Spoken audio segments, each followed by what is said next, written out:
Seorang ibu di Semarang ini, lagi-lagi seorang ibu di Semarang yang bersuamikan polisi. Namun untuk yang ini, kelakuan ibu ini baik-baik saja, tidak seperti konten yang sebelumnya yang seorang ibu jahat yang merebut suami orang yang berstatus polisi. Ya. Nah, untuk hal ini, saya menceritakan bagaimana kehidupan ibu ini yang pada saat suaminya yang seorang polisi ini, eh, anggota kepolisian kota besar Semarang ya, pada saat masih hidup, bersama, mereka hidup berbahagia, dikaruniai 3 anak, dan setelah eh, sang suami tersebut meninggal, salah satu anaknya menjadi terlihat seperti orang gila atau stres, seperti jualan ibunya. Kan ibunya ini seorang pedagang warung ya, buka warung di rumahnya, warung kecil-kecilan, jualan gas 3 kg juga. Nah, saat akan menjualnya, beberapa kali si ibu tersebut kehilangan gas. Disangkanya yang mencuri itu orang lain, orang beli atau tetangganya atau orang yang jauh di sana yang tidak dikenal, yang bukan warga setempat, bukan warga lingkungan RT setempat. Namun setelah diperiksa kesana kemari, akhirnya diketahuilah bahwa pencurinya anaknya sendiri yang mengalami gangguan gila atau agak stres itu. Dia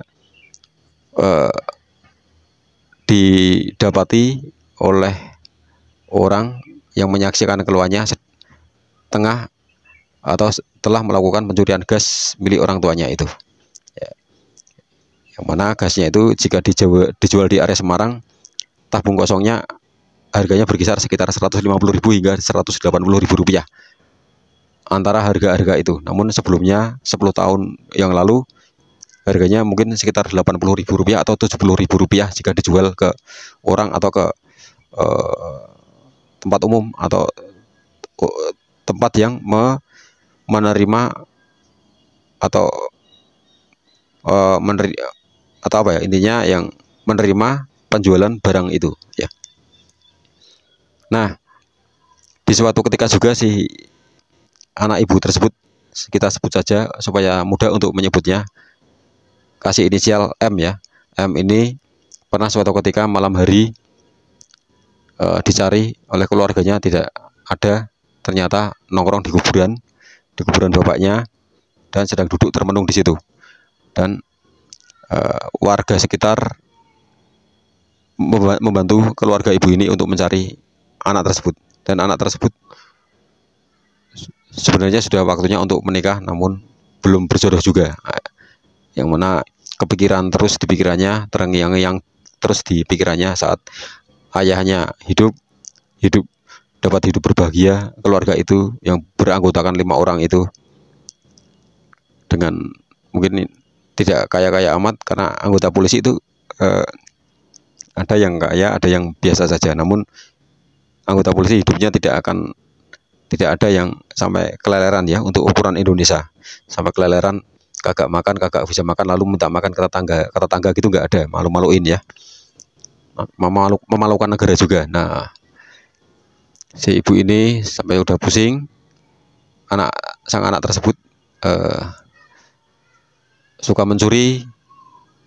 Saya belum dapat datanya apakah mencuri milik tetangganya juga, namun katanya yang dicuri adalah gasnya atau dagangannya orang tuanya, yaitu nggak cuma gasnya tetapi juga rokok.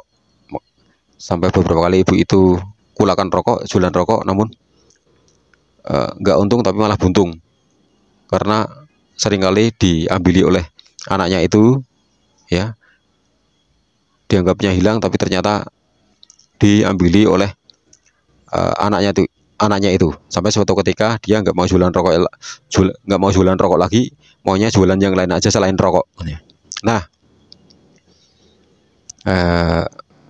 memang jika kita mendapati sesuatu hal yang membahagiakan, lalu orang yang berkaitan erat dengan kebahagiaan itu meninggalkan dunia ini, akan terjadi hal yang demikian itu, yaitu sedih memikirkannya, linglung seperti orang stres atau orang gila gitulah, karena kepikiran bayi. Namun jika kita menganggap itu sebuah kebahagiaan itu hanyalah titipan sementara dari Sang Pencipta, lalu suatu saat akan diambil. Nah tentunya jika suatu saat nanti diambil oleh Sang Pencipta, si orang itu yang ada dalam tayangan itu ataupun kita sendiri tidak akan mengalami hal yang sama, yaitu stres linglung seperti itu.